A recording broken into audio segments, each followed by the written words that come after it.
Hello friends, very good morning to all of you. I hope आप सभी की study अच्छी चल रही होगी और सब एग्ज़ामिनेशन के लिए अच्छे से प्रिपेयर कर रहे होंगे। हमारी जो शेक्सपियर से रिलेटेड एक सीरीज चल रही है,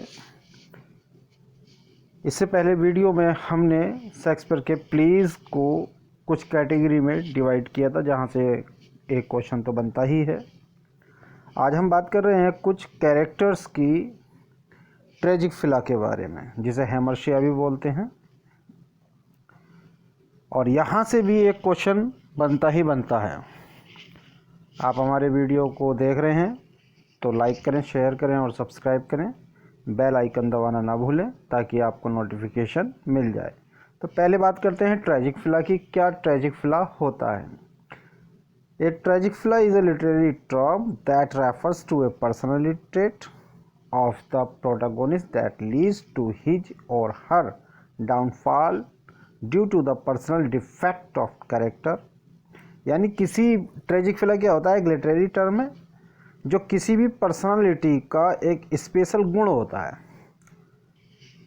चाहे वो प्रोटागोनिस्ट हो या एंटागोनिस्ट हो, यानी चाहे वो हीरो हो और चाहे विलेन हो, और उसके डाउनफॉल का, उसके कैरेक्टर के डाउनफॉल का एक पार्ट बन जाता है।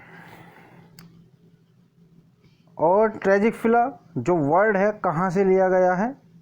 ग्रीक कंसेप्ट है ये, और इसको एरिस्टोटल ने अपनी पोएटिक्स, जो इसका क्रिटिकल वर्क था, उसके अंदर यूज़ किया था।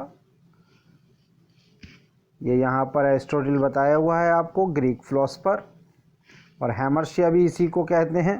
ग्रीक कंसेप्ट है, याद रखिएगा, और पोएटिक्स के अंदर यूज़ किया गया था।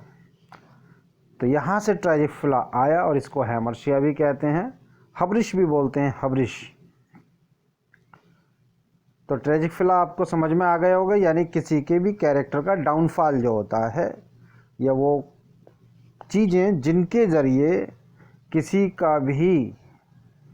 की भी पर्सनैलिटी का भी, किसी भी कैरेक्टर का डाउनफॉल आता है उसकी लाइफ में, चाहे वो उसके लिए डेथ आए, या उसकी लाइफ ही ख़राब हो जाए, या उसका सीरियसनेस आ जाए उसकी लाइफ में, तब वो वहाँ पर उसकी लाइफ का वो रीज़न ट्रेजिक फिला कहलाता है।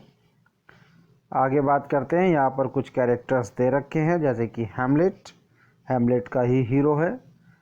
इनका जो ट्रेजिक फिला क्या कहलाता है? नोबल इन एक्शन और इनडिसिसिवनेस, अनिर्णय की स्थिति, यानी निर्णय नहीं कर पाते हैं ये, या प्रोक्रास्टिनेशन, टाल मटोल करना, किसी भी चीज़ का टाल मटोल करना। और टाल मटोल ही करते हैं। अनिर्णय की स्थिति कैसे है? जब हैमलेट को ये पता चल जाता है कि उसके फादर की डेथ जो हुई है वो किसी मर्डर के थ्रू हुई है, और बाद में उसको ये भी भूत के ज़रिए ये पता चल जाता है, घोस्ट के ज़रिए, कि उसके चाचा जो क्लॉडियस हैं, उन्होंने ही उसके फादर का मर्डर किया था। उसको पता होने के बाद भी वो डिसीजन नहीं कर पाता है कि क्लॉडियस को किस तरह से मारे, कैसे मारे, और उसमें ही इतना लंबा टाइम लगा देता है। और ये प्रोक्रास्टिनेशन भी है, यानी कि उस काम को ये टालता ही रहता है। उसको मौका भी कई बार मिलता है हैमलेट को, लेकिन फिर भी नहीं मारता वो।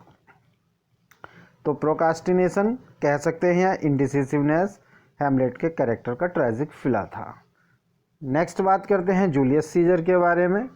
जूलियस सीजर का था एक्सेसिव प्राइड, बहुत ज़्यादा घमंड था उसको, या फिर मेगालोमनिया, यानी अपनी बढ़ाई से खुश होने वाला, अपनी बढ़ाई से खुश हो जाता था ये।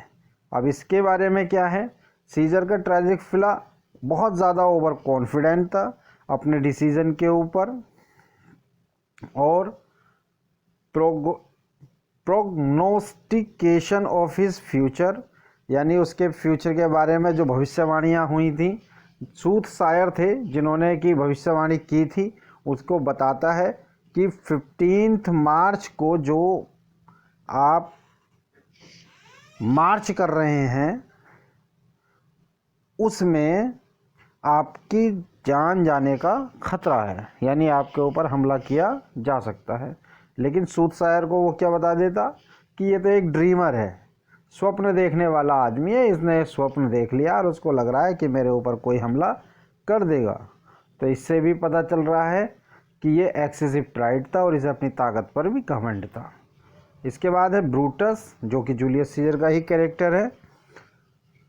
ब्रूटस एक अच्छा आदमी था, लेकिन बाद में वो विलेन के रूप में काम करता है।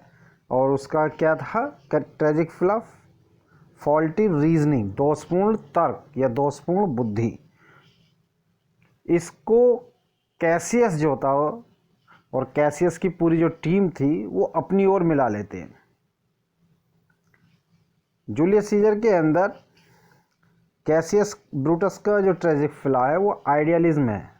बहुत ज़्यादा आइडियल था, अपने राज्य के प्रति, अपने देश के प्रति बहुत ज़्यादा वफादार था, और उसकी उस वफादारी को ही मैनिपुलेट कर देते हैं बाकी लोग, कैसियस वगैरह, और उसको अपनी कॉन्स्पायरेसी में, अपने षड्यंत्र में, उस षड्यंत्र में क्या था, वो जूलियस सीजर को मारना चाहते थे और जूलियस सीजर को मरवा भी देते हैं और अपनी कॉन्स्पायरेसी में कामयाब हो जाते हैं। यानी कि इसका जो ये बहुत ज़्यादा आइडियल था, उसकी वजह से ये खुद भी बाद में मारा जाता है।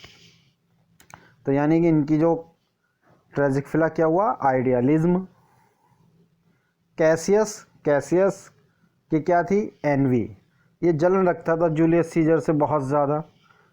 तो अभी पीछे बता ही दिया है कि उसे जलन रखता था, यही इसका ट्रेजिक फ्लॉ बन गया था कैसियस का, इसीलिए ये भी मारा गया। टिमन ऑफ एथेंस से लिया गया ये स्पेंड थ्रिप था, बहुत ज़्यादा खर्चीला। इसका ट्रेजिक फ्लॉ क्या था कि inability to recognise the true nature of his friends precipitates his decline into madness and then death. यानी कि ये अपने दोस्तों को ही न पहचान पाया उनका नेचर क्या था, और बहुत ज़्यादा खर्चीला बन गया, जिससे बाद में क्या हुआ, पागल हो गया और बाद में मारा गया, इसकी डेथ भी हो गई टिमन्स की। ओथेलो के बारे में आप सबने पढ़ा ही होगा, बहुत ज़्यादा फेमस ट्रेजेडी है और इसके बारे में पढ़ना भी चाहिए, लाइन बाय लाइन पढ़ने की कोशिश करनी चाहिए। ओथेलो का ट्रेजिक फ्लॉ क्या है, जेलेसी। ये कुछ नहीं तो अपनी बीवी से ही, डेस्डेमोना से ही जेलेसी रखने लगा था। इसको लगता था कि इसका संबंध, इयागो की बातों पे विश्वास करने लगा और अपनी वाइफ से जेलेसी रखने लगा, जिसकी वजह से इसकी डेथ हो गई और अपनी वाइफ को इसने मार दिया, उसको मार दिया अपनी वाइफ को, जलन में ही, जेलेसी में ही, और खुद भी लास्ट में मारा गया। किंग लियर, सेल्फ डेल्यूजन, ये अपने आप में ही खुश रहता था। इसकी 3 डॉटर्स थी, नाम याद रखिएगा, यहाँ से क्वेश्चन बन जाता है, गॉनरिल, रीगल और कॉर्डेलिया। कॉर्डेलिया के बारे में कई बार पूछा जा चुका है। किंग लियर का हैमरशियर या ट्रेजिक फ्लॉ क्या है, उसकी एरोगेंस और एक्सेसिव प्राइड, बहुत ज़्यादा खुद घमंड करता अपने ऊपर, एरोगेंस, अज्ञानता है उसकी, और अपनी जो सबसे प्यारी लड़की थी उसको खो भी देता है, कॉर्डेलिया थी जो। और गॉनेरिल और रीगल, ये दोनों मक्कार लड़कियां थीं इसकी, जो कि उसकी सत्ता की भूखी थी, राज्य की भूखी थी, और राजा इनके चक्कर में पड़ जाता है और कॉर्डेलिया को छोड़ देता है। और ये सेल्फ डेल्यूजन या फिर एक्सेसिव प्राइड और अज्ञानता यानी एरोगेंस, इसका ट्रेजिक फ्लॉ बन जाती है। और कॉर्डेलिया को छोड़ देता, ये बता ही दिया है आपको। मैकबेथ के बारे में तो आपको पढ़ना ही है, एक्सेसिव एम्बिशन। शुरुआत में क्या था, शुरुआत में मैकबेथ एक आर्मी में था और उसके बाद थेन ऑफ कार्डर था, थेन ऑफ कार्डर। उसके बाद जो है ये राजा बनने की कोशिश करने लगता है, क्योंकि चुड़ैलों ने चुड़ैलों ने जो है भविष्यवाणी कर दी थी कि भाई तुम जो है भविष्य के राजा बनोगे।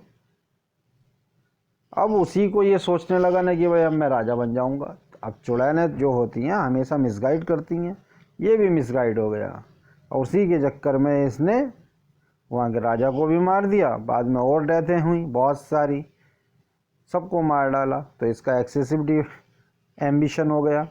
रोमियो इम्पल्सिवनेस, जल्दबाजी, मन की मौज लालसा उसके घर तक पहुंच जाता है जूलियट के और उसे शादी कर लेता है और वो जूलियट को वहाँ भगा देता है। और बाद में जो है जानकारी होती है इसको खबर मिलती है कि भाई जूलियट मर गई। तो ये भी खुद जल्दी जल्दी में जहर खा लेता है, जूलियट भी मर जाती है, दोनों ही मर जाते हैं। तो जल्दीबाजी के चक्कर में दोनों की लाइफ खत्म। कॉरियोलानस, इसको प्राइड था, बहुत ज़्यादा घमंड था राजा होने के बाद भी। Antony a bit of piss head, Antony को पिस हेड का, यहाँ पे पिस हेड का मतलब समझ लीजिएगा जो बहुत ज़्यादा शराब वगैरह पीता है। और एंटोनी का किस चक्कर में मारा गया? इलिसिट लव अफेयर, यानी गैर कानूनी लव अफेयर था इसका क्लोपेट्रा से, उसी के चक्कर में मारा गया। रोमन एम्परर का राजा था उसके बाद भी। और लाइसेंटियस सेक्सुअलिटी एंड लस्ट, ये इसकी डिज़ायर थी, यानी यही मेन चीज़ यही था जिसकी वजह से क्लोपेट्रा के साथ में रहता था। और पता चला कि इसके चक्कर में ही मारा गया, डेथ हो गई। अपने खुद के जो इसके साथ वाले दोस्त थे वो भी इसके दुश्मन बन गए थे, उन्हीं से युद्ध किया इसने। क्लोपेट्रा ए बिट ऑफ स्लैपर, एक ऐसी वूमेन होती है जो बहुत सारे लोगों से सेक्स करती है, सेक्सुअल रिलेशनशिप बनाती है। तो ये क्लोपेट्रा थी ऐसी। और टीटस एंड्रोनिकस की ओब्ड्यूरेसी, हठी, यानी बहुत ज़्यादा ज़िद्दी था ये। तो ये था आज का हमारा वीडियो।